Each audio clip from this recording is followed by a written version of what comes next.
મૂળભૂત ગ્રંથો તો બધા સંસ્કૃત ભાષાની અંદર જ રચાયેલા હોવાને કારણે અને તદુક્તમપી દુર્બોધમ સુબોધમ સ્યાદ યથા તથા એમની કૃપા વગર એ વસ્તુ શક્ય બનતી નથી. અત્યારના સમયની અંદર પણ ખૂબ જ દુષ્કર એ આપણી માટે કાર્ય થયું છે. એટલે ગુર્જર ભાષાની અંદર આ વલ્લભાખ્યાન હોવા છતાં પણ આપણે જેમ માનીએ છીએ કે ભાઈ બહુ સરળતાથી આપણે એ વસ્તુ ગુજરાતીમાં છે ને એટલે સમજાય છે, પણ અમુક અમુક પંક્તિઓના અર્થ જે વખતે હોય છે કરવાના હોય છે તે વખતે પણ આપણને લાગે કે ભાઈ ભાષા તો આપણી ગુજરાતી ભાષા છે પણ કેટલી કઠણ છે, કઈક રીતે એના અર્થ થતા હોય છે.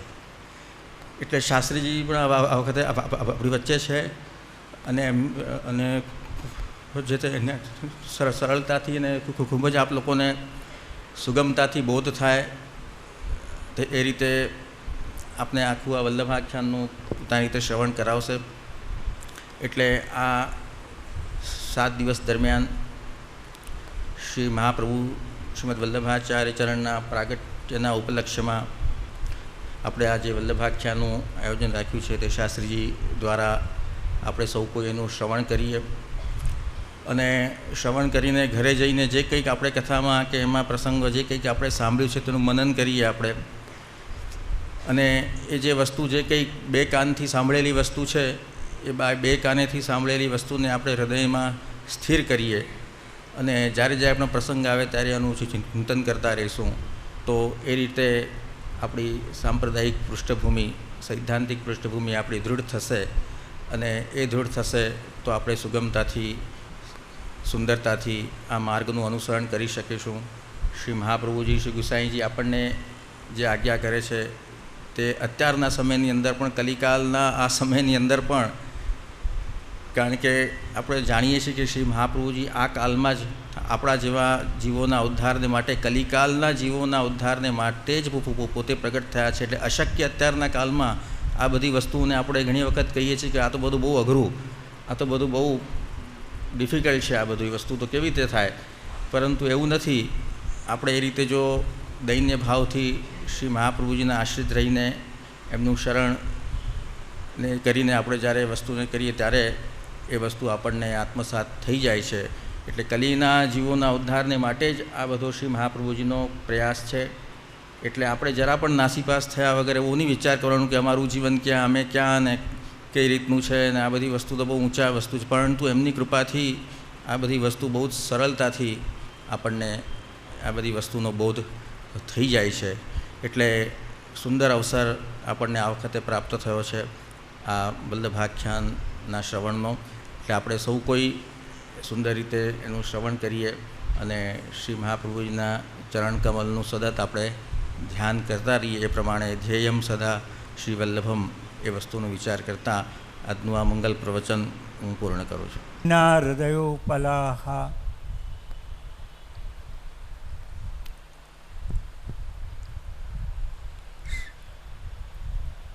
શ્રી ભાગવત પ્રતિપદ મણિવર ભાવાંશુભૂષિતા મૂર્તિ શ્રી વલ્લભાભિધાન તનોતુ નિજદાસ સૌભાગ્યમ.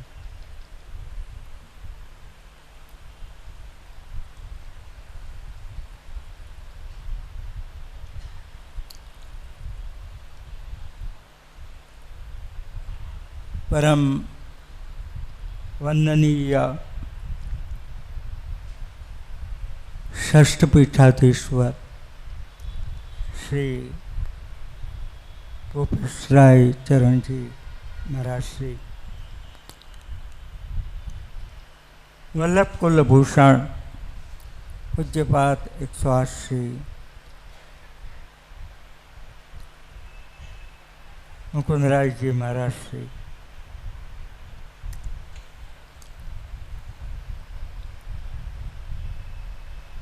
પૂજ્યપાદ ગોસ્વામી 108 શ્રી વત્સલરાયજી મહારાજ શ્રી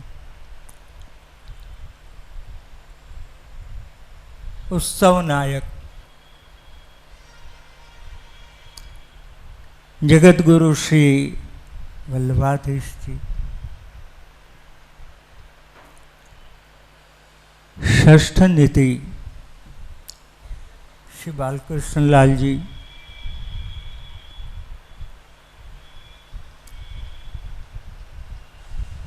આરંભમાં આ સર્વના ચરણોમાં સાષ્ટાંગ કોટી કોટી પ્રણામ. શ્રી વલ્લભનો કૃપાપાત્ર પરિવાર,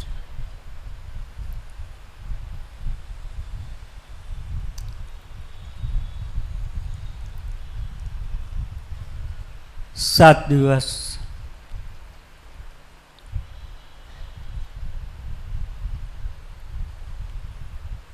એક વલ્લભ રસ સમજવા માટેનું આ શિબિર છે. આપણે એમને સમજવા છે, એમના સિદ્ધાંતને સમજવા છે, એમના સ્વરૂપને સમજવું છે અને હૃદયમાં સ્થિર કરવું છે.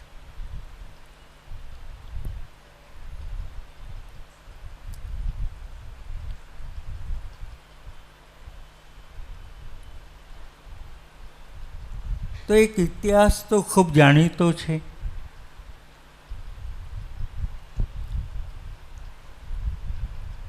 શ્રી ગોસાઈજી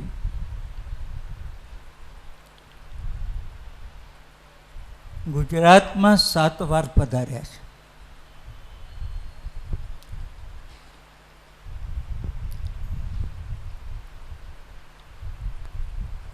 અને અસારવામાં મહિલા કોઠારી ત્યાં બિરાજતા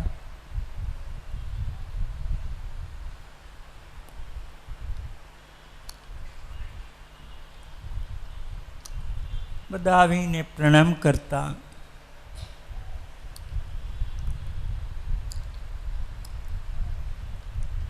ગોપાલદાસજીએ પ્રણામ કર્યા. ગુસાઈજીએ પૂછ્યું, આ કોણ? એટલે ઓળખાણ આપ્યું, આ તો આપણી ગોમતીનો વર.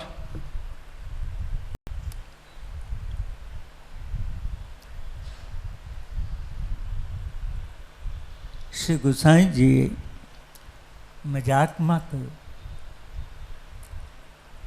ગોમતીનો વર તો સાગર હોય.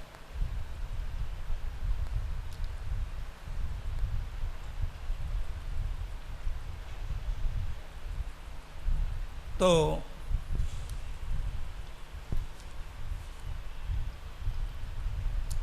પહેલા પકડનાર કોઈ જોઈએ, તો પછી પકડનાર એ આવે.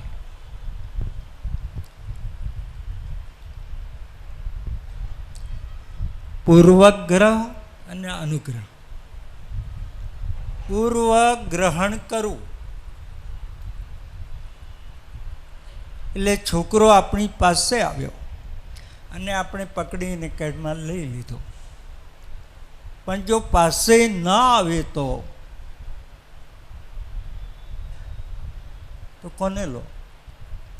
તો જીવનું ભગવાનની પાસે જવું, આનું નામ પૂર્વગ્રહ.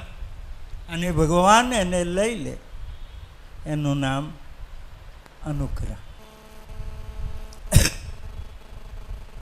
પૂર્વાગ્રહ એટલે આમ વિરોધ, એવો અર્થ ભૂલી ચૂકે ન સમજતા. આપણે ભગવાનની પાસે જઈએ અને ભગવાનને કહીએ, હું કોઈ રીતે તારો થવાને લાયક નથી. હરિરાજે બહુ સરસ સમજાવ્યું છે. દુષ્ટતમોપી દયા રહિતોપી વિધર્મ વિશેષ કૃતિ પ્રથિતોપી દુર્જન સંગ રતોપી અવરોપી કૃષ્ણ તવાસ્મી નચાસ્મી પરસ.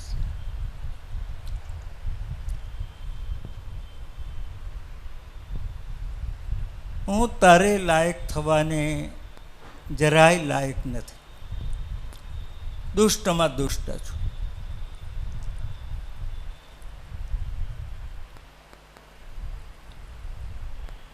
રોજ પાઠ કરું છું.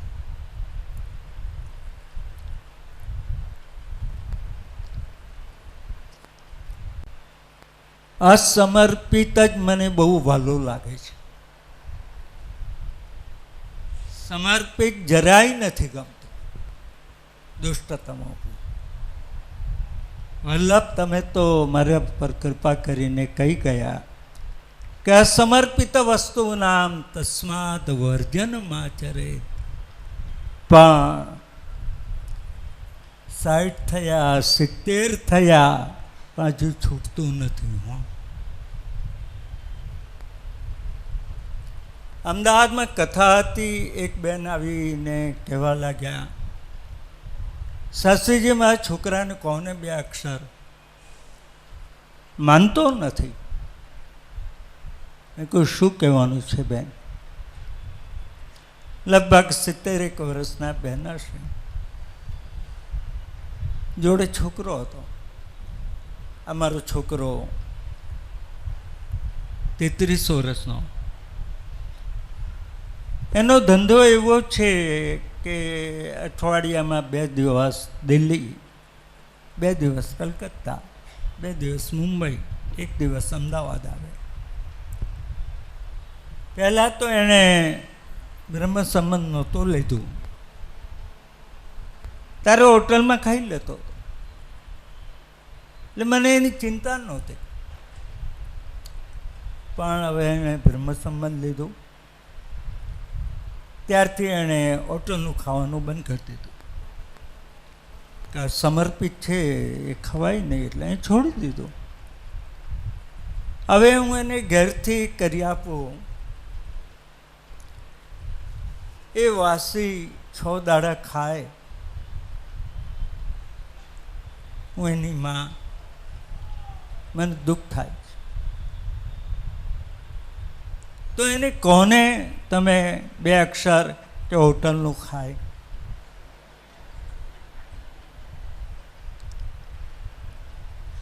અને પછી જે વાક્ય બોલાય ને, શાસ્ત્રીજી, સાચું કહું, મને આ 70 વર્ષે હોટલનું બહુ ભાવે. અને એ ના ખાય ને હું ખાઉં તો સમાજમાં કેવી દેખાવું?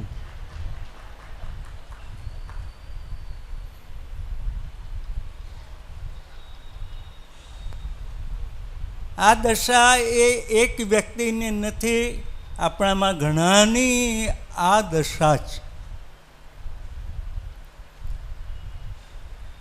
એનો અર્થ કે વલ્લભની વાણી વાંચીએ છીએ ખરા, પણ એને માટે હૃદયમાં સ્થાન નથી રાખતા.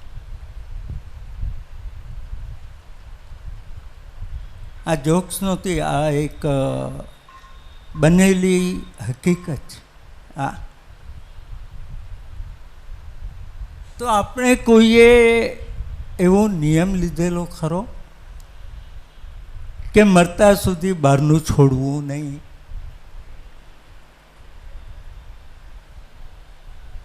એવો નિયમ જેટલાય લીધો ત્યાં હું જો કહું, મહાપ્રભુજી એના ઉપર કૃપા કરશે.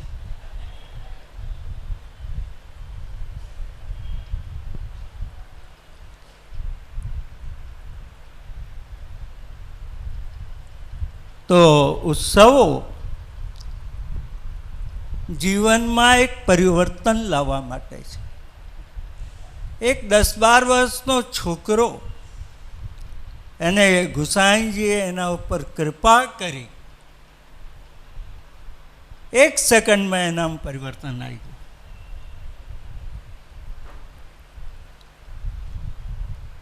તો મહાપ્રભુજી, ગુસાઈજી પાસે બેસીને રડવું કે આવી કૃપા તમારા મારા ઉપર ક્યારે કરે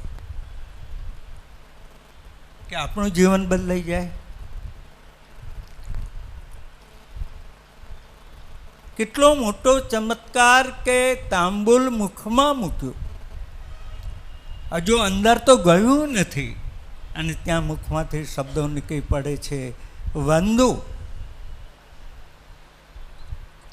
શ્રી વિઠ્ઠલ વર સુંદર નવ ઘનશ્યામ તમારી.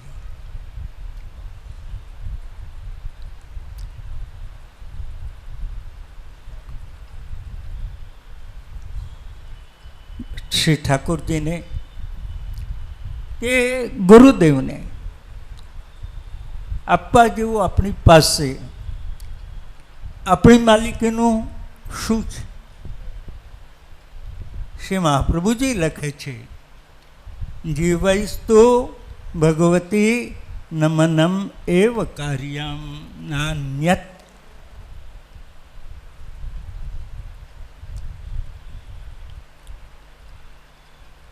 ભગવાનને પ્રણામ કરો.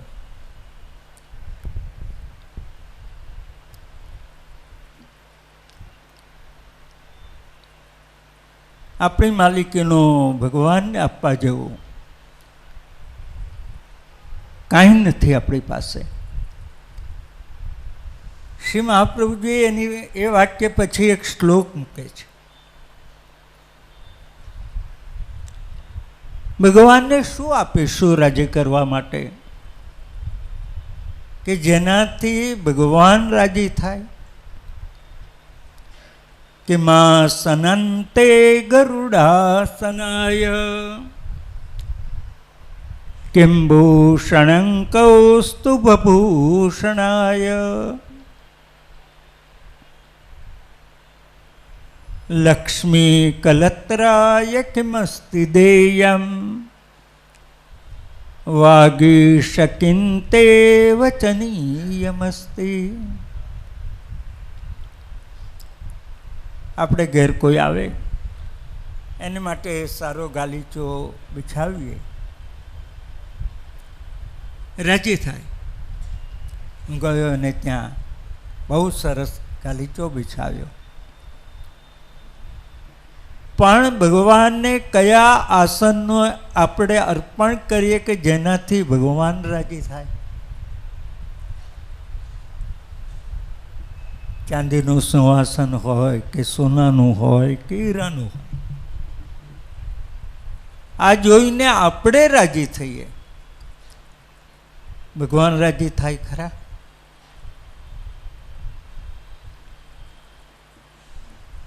જરાય નહીં.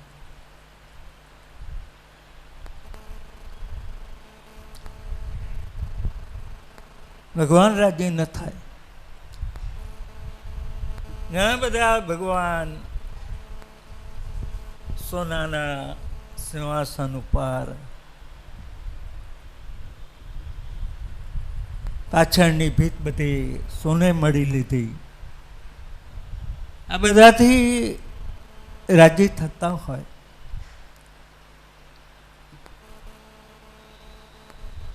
પણ અમૃતસર જેવું સોનાનું મંદિર બનાવો ને તોય ભગવાન રાજી ન થાય. સેવા માર્ગમાં શ્રી ઠાકોરજી સિંહાસનમાં બિરાજતા જ નથી.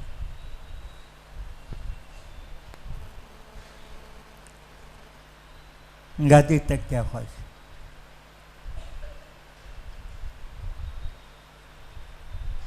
ભાવનાની દૃષ્ટિએ એવી ભાવના છે કે ગાદીજી અને તકિયા એ ગાદી તકિયા નથી, યશોદામાની ગોદ છે.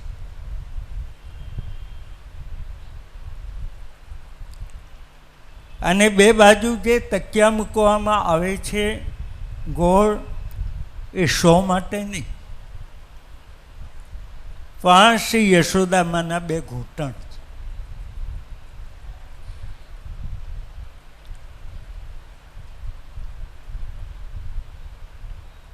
તો માની ગોદ કરતા, યશોદામાની ગોદ કરતા ઉત્તમ બીજી ગાદી કે બીજો ગાલીચો કે બીજું સિંહાસન દુનિયામાં ક્યાંથી લાવીશું?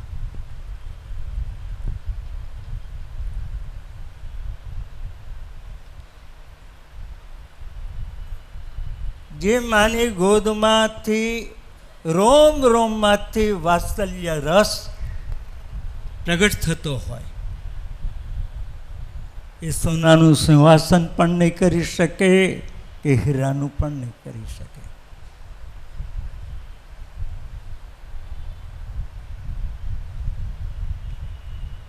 એમાં પ્રભુ બિરાજે છે. તો જ્યારે સેવામાં જાઓ ત્યારે એક ટીપા જેટલો પણ વાત્સલ્ય રસ હૃદયમાં લઈને ઠાકોરજીની પાસે જજો. ભંડાર તો ક્યાંથી લાવશો?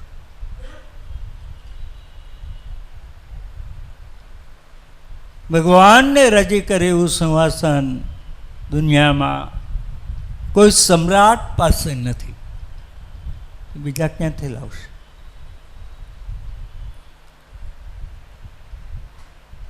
ભગવાન જે વૈકુંઠના પણ એ જે ગરુડ ઉપર બિરાજે,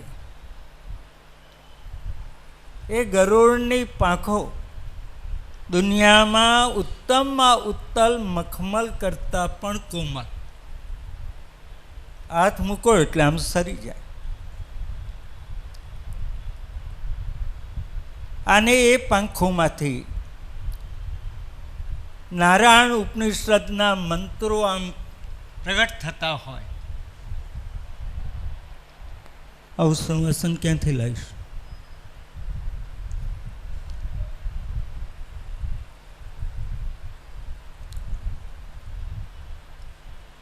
હવે ભગવાનને કેટલી ભેટ મૂકીએ તો રાજી છે.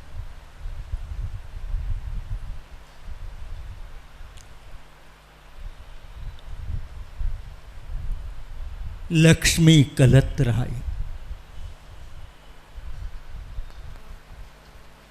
લક્ષ્મી એ તો ભગવાનની રાણી છે.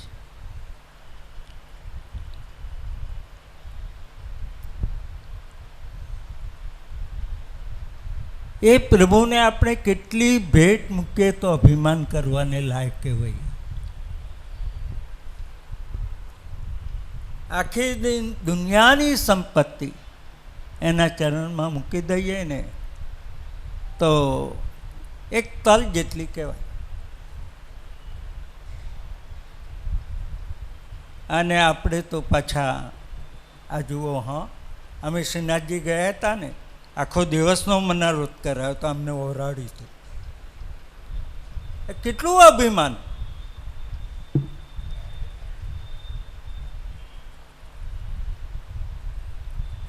ભગવત પ્રસાદી જે કંઈ મળે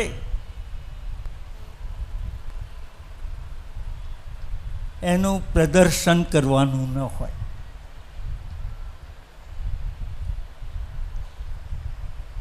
એનું પ્રદર્શન એ તો નિજાનંદ માટે છે.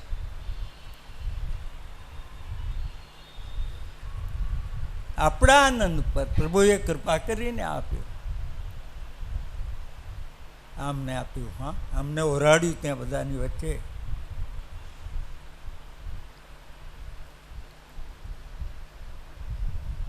પ્રસાદી વસ્તુનું પ્રદર્શન ન હોય. બહુ સરસ મહાપ્રભુજી સુબોધનીજીમાં આ વાત સમજાવે છે.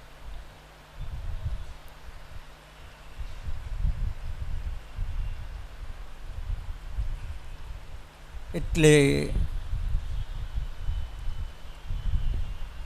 સેવાનું દર્શન હોય, પ્રદર્શન નહીં. આપણે તો પ્રદર્શન કરીએ.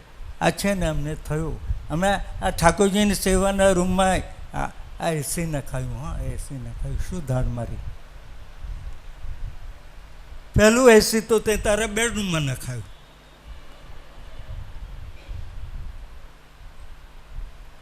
એસી કાર વસાવી, છોકરાના સ્ટડી રૂમમાં નખાયું, અને પછી તને ઠાકોરજી યાદ આવ્યા.